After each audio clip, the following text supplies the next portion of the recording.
Баршаларыңызға қайырлы күн, сүйікті көрермендерім, каналыма қош келдіңіздер. Бүгін сіздерге өте дәмді және де тойымды хамир хасиб деп аталатын тағамның рецептісін ұсынамын. Алдымен қамырын елеп дайындап аламыз. Кәдімгі мантыға елеген сияқты елесеңіздер болады.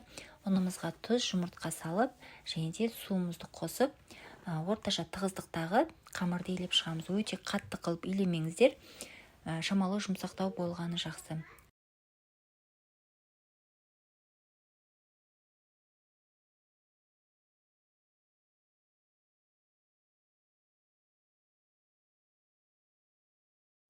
Құрметті көрермендер, осы видеода көріп тұрғандарыңыздай қамырымыз жұмсақ болуы қажет. Енді дайын болған қамырымызды 3 бөлікке бөлеміз. Қаласаңыздар үлкендеу 2 бөлікке бөлсеңіздер де болады. Және де осылай бөліктерге бөліп болғаннан соң тағы да 15-20 минутқа тындырып қоямыз. Салмасына бізде тартылған ет, пияз, дәміне қарай тұз, қара бұрыш және де күрішті алдын ала 15 минут бұрын суға салып бұқтырып қоямын. Қаласаңыздар жартылай пісіріп алып қоссаңыздар да болады.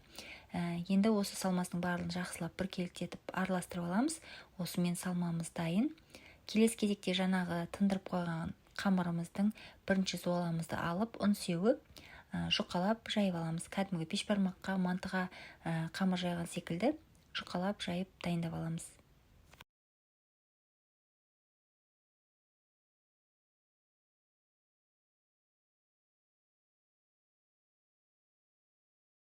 Жайып болған қамырымызды осы видеода көрсетілгендей, яғни кәдімгі мантының қамырын кескен секілді бұл қамырымызды да солай кесіп дайындап аламыз. Мен 4 саусағымның көмегімен осылай барлығын бір тегіс кесіп дайындап аламын. Және де қазір ортасына жаңағы дайындап қойған салмамызды саламыз. Бұл тағамның ерекшелігі ортасына күріш қосылғандықтан және де өте дәмді болып шығады, және де өте тойымды тағамдардың бірі.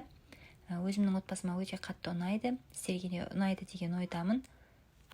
Құрметті көрермендер, егер осы рецепт сіздерге ұнап жатса, пайдалы болып жатса, менің каналымның алға қарай дамуына өз үлесіңізді қосып, каналға тіркеліп, видеома лайк басып, және де осы видеоны достарыңызбен, туыстарыңызбен бөліссеңіздер, өте қуанышты болар едім. Алдағы уақытта көптеген пайдалы рецептермен бөлісіп отырамын.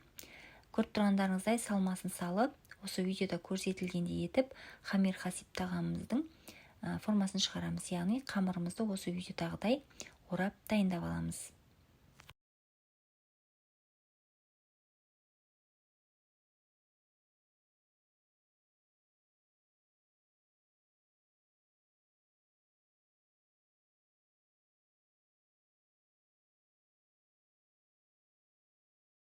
Барлық қамырымызды жасап болғаннан соң манты қазанның листінің астын міндетті түрде жақсылап майлап дайындап аламыз.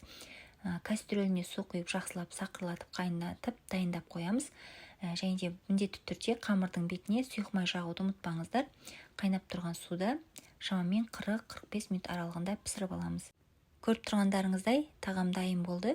Өте дәмді және де тойымды тағамдардың бірі. Міндетті түрде кешкі асқа не болмаса түскі асқа отбасыларыңызға жасап беріңіздер. Ұнайды деген ойдамын. Егер видеоны соңына дейін қараған болсаңыздар, ұнаған болса лайк басуды ұмытпаңыздар.